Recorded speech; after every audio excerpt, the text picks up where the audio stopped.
আসসালামু আলাইকুম প্রিয় ফুটবল ফ্যান্স।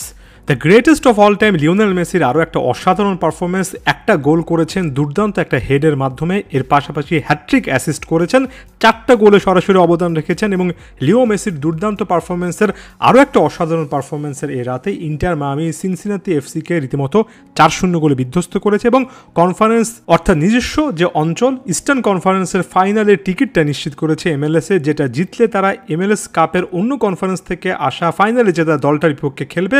অর্থাৎ এমএলএস কাপ সবচেয়ে গুরুত্বপূর্ণ এমএলএস ট্রফি জয়ের পথে ইন্টার মায়ামি একেবারে ফাইনাল একটা স্টেজের পথে আছে। শুধুমাত্র আর দুটো ম্যাচ এখানে বাকি থাকবে, একটা নিজেদের কনফারেন্সে ফাইনাল, একটা দুটো কনফারেন্সে চ্যাম্পিয়ন দলের মধ্যে ম্যাচ। সব মিলিয়ে আসলে লিওনেল মেসি ইন্টার মায়ামি জার্সিতে আরও একটা অসাধারণ অর্জনের খুব কাছাকাছি আছেন এবং সে অর্জনের পথে বড় বড় মতে সামনে থেকে নেতৃত্ব দিচ্ছেন। 19তম মিনিটে দুর্দান্ত একটা গোল করেছেন ডি বক্সের মধ্যে সিলভেত্তি, তাকে যেভাবে অ্যাসিস্ট করেছেন, যেভাবে লিও মেসি একটা হেডের মাধ্যমে ফিনিশ করে এসেছেন। 38 বছর বয়সী লিও মেসি এবং তার ঠিক অর্ধেক বছর বয়সী সিলভেত্তির মধ্যে একটা অসাধারণ কানেকশন আমরা এর আগের ম্যাচগুলোতেও দেখেছি, সেই জিনিসটা এ ম্যাচেও দেখলাম। সত্যিকার অর্থে দুই প্রজন্মের দুই আর্জেন্টাইনের এমন একটা বন্ডিং দেখতে পারাটা সবসময় আনন্দদায়ক এবং এই জায়গায় এটা শেষ হচ্ছে না। সিলভেত্তিকে পরবর্তীতে লিওনেল মেসি একটা গোল উপহার দিয়েছেন বা অ্যাসিস্ট করেছেন, সেখানে বডিটা ওপেন করে 2-0 গোলে ইন্টার মায়ামিকে লিড এনে দেওয়ার মুহূর্তেতে সিলভেত্তির গোলটাও কিন্তু আসলে অসাধারণ ছিল। তবে লিওনেল মেসির সত্যিকার অর্থে দ্য গোট লেভেল এর পরে প্রকাশিত হয়েছে। একটা ম্যাচে লিওনেল মেসি জায়গা মতো বল পেলে গোল করাবেন, এটা খুব স্বাভাবিক ব্যাপার। তবে যখন আসলে কোনো কিছুই সেভাবে সেট থাকে না, নিজে থেকে অনেক ইমপ্রম্পটু অনেক কিছু করতে হয়, অর্থাৎ একেবারে বুদ্ধিদীপ্তভাবে অনেক কিছু বের করে আনতে হয়। সেই সময়টাতে লিওনেল মেসি কী করেন সেটাই তাকে সকলের চেয়ে আলাদা বানায়। ইন্টার মায়ামি এমন একটা সময় 2-0 গোলে লিড পেল, তারপরে সিনসিনাতিকে অনেকটুকু উপরে উঠে এসে চার্জ করে খেলতে হয়েছে, যে কারণে তারা হাইলাইন ডিফেন্স রাখতে বাধ্য হয়েছে এবং যে কারণে লিও মেসি নিজে ড্রপ ডাউন করেছেন।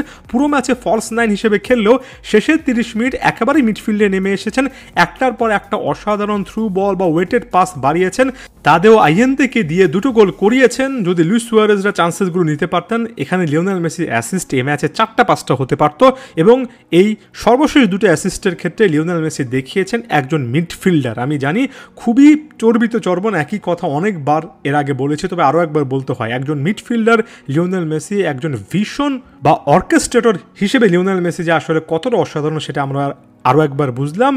তাদিও আইয়েন্দে প্রথম গোলটার ক্ষেত্রে তাকে মিডফিল্ড থেকে এমন একটা ওয়েটেড পাস বাড়িয়েছেন, আইয়েন্দে ওই মোমেন্টে ঠিক একটা টাচের মাধ্যমে নিজের ডিফেন্ডারকে ছিটকে ফেলতে পেরেছেন, এতটাই মাপা একটা পাস ছিল। এবং পরবর্তীতে আইয়েন্দে যে গোলটা করেছেন 74তম মিনিটের সময়, সেখানে সম্ভবত বুস্কেটসের কাছ থেকে বল পেয়েছিলেন লিও মেসি, খুব একটা বেশি দেরি করেননি, নিজের পায়ের বা বুটের আউটার সাইড, আরও একবার বলছি, নিজের বুটের আউটার সাইডটা ব্যবহার করে যে অ্যাঙ্গেল থেকে পাস দিয়েছেন, যেভাবে নিজের পা ব্যবহার করে পাস দিয়েছেন, এখনও চোখে লেগে আছে। এই টাইপের ডিফেন্স যদি পাস যতদিন ধরে তিনি জেনারেট করতে পারবেন, ততদিন ধরে আমার কাছে মনে হয় ভিন্ন একটা রোলেও লিওনেল মেসি খেলতে পারবেন।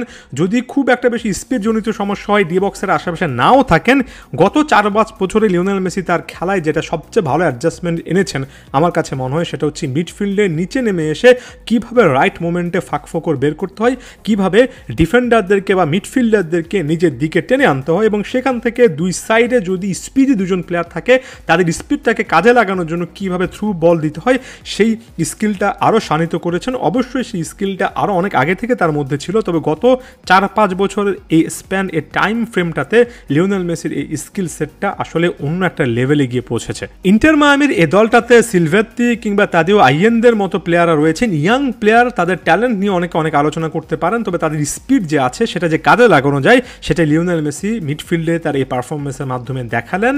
খুব কাছাকাছি ইন্টার মায়ামি একটা বড় সাফল্যের দিকে এগোচ্ছে। লিও মেসির জন্য এই জিনিসটা ইম্পর্টেন্ট, এই ট্রফিটার দিকে ইন্টার মায়ামির ফোকাস করা উচিত এবং আমাদের উচিত লিওনেল মেসির খেলাটা এতটা অসাধারণভাবে উপভোগ করা, কারণ প্রতিটা ম্যাচ যখনই খেলছেন কখনই মনে হচ্ছে না যে বয়সটা 38 পার হয়ে গিয়েছে।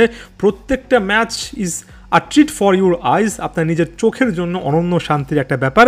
তাই যতদিন ধরে এমন টাইপের ম্যাচগুলো খেলবেন, খেলাটা উপভোগ করুন, এটাই আমার কাছে মনে হয় এই মুহূর্তে সবচেয়ে বড় খবর হওয়া উচিত। ধন্যবাদ সবাইকে।